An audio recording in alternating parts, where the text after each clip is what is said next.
युवा के मार्ग प्रशस्तक और प्रेरणा स्रोत स्वामी विवेकानंद का जन्म 12 जनवरी 1863 ईस्वी में कलकत्ता के एक कायस्थ परिवार में हुआ था। इनके पिता का नाम विश्वनाथ दत्त और माता का नाम भुवनेश्वरी देवी था। इनके पिता विश्वनाथ दत्त कलकत्ता हाई कोर्ट के प्रसिद्ध वकील थे। अतः इनके पिता पश्चिम सभ्यता में अधिक विश्वास करते थे। दत्त जी हमेशा अपने पुत्र स्वामी विवेकानंद जी को पश्चिमी सभ्यता का अनुसरण करने की सलाह देते थे। उनका सपना था कि स्वामी जी भी उनकी तरह अंग्रेजी सीखकर कोई बड़ा आदमी बने। हालांकि स्वामी जी की माता की श्रद्धा सनातन धर्म में थी। वह रोजाना सुबह और शाम प्रभु का सुमरन करती थीं।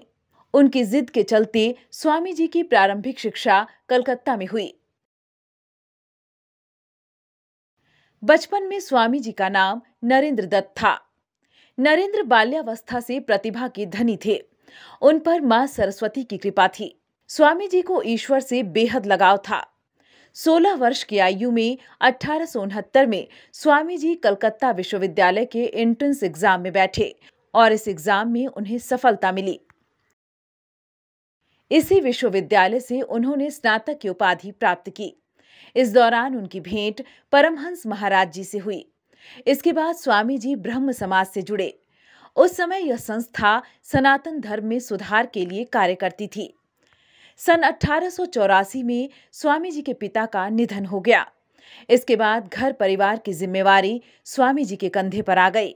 हालांकि स्वामी जी ने अपनी जिम्मेवारी को बखूबी निभाया। रामकृष्ण परमहंस महाराज जी ने स्वामी जी को मानवता में निहित ईश्वर की सेवा करने की सलाह दी। इसके बाद स्वामी जी ने अपना जीवन ईश्वर भक्ति और मानव सेवा को समर्पित कर दिया। ऐसा कहा जाता है कि परमहंस महाराज जी ने स्वामी जी को आदि शक्ति मां काली का दर्शन कराया था। उस समय स्वामी जी शक्तिघात के कारण कुछ दिनों तक उन्मत्त अवस्था में रहे। गुरु के वचनों को मानकर उन्होंने शादी नहीं की। सन्यासी बनने के पश्चात स्वामी जी ने देश भर की पैदल यात्रा की। स्वामी जी ने 1 मई 1897 को कोलकाता में रामकृष्ण मिशन और 1898 में बेलूर में रामकृष्ण मठ की स्थापना की। सन 1893 में अमेरिका के शिकागो शहर में आयोजित धर्म सम्मेलन में स्वामी जी ने भारत का प्रतिनिधित्व किया था। इस सम्मेलन में स्वामी जी के भाषण की पूरी दुनिया में प्रशंसा की गई। इससे भारत को भी नई पहचान मिली। 4 जुलाई 1902 को बेलूर के रामकृष्ण मठ में ध्यानावस्था में महासमाधि धारण कर स्वामी जी पंच तत्व में विलीन हो गए।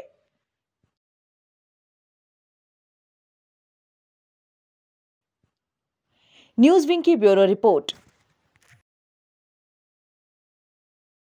Giridih is a small place and we have like very less facilities in terms of education and this kind of infrastructure. It came to our mind that basically there should be good opportunities for the students of Giridih, those who are leaving the town and going outside for studies, their higher studies and their education. I wanted my son to start with the coding classes, so I researched it online. I got through all the reviews and everything. Then I got in touch with the White Hat representatives and I was very happy with the progress and all how he was doing. So then I thought that why not to implement it in our school so that all the students are able to learn this thing. I started coding because we can make our thoughts real. We can interact with the computer. White Hat Junior is helping me to create a web browser. And I think on this part White Hat is actually leading on this coding platform. It is definitely a very good platform and one should implement in every school.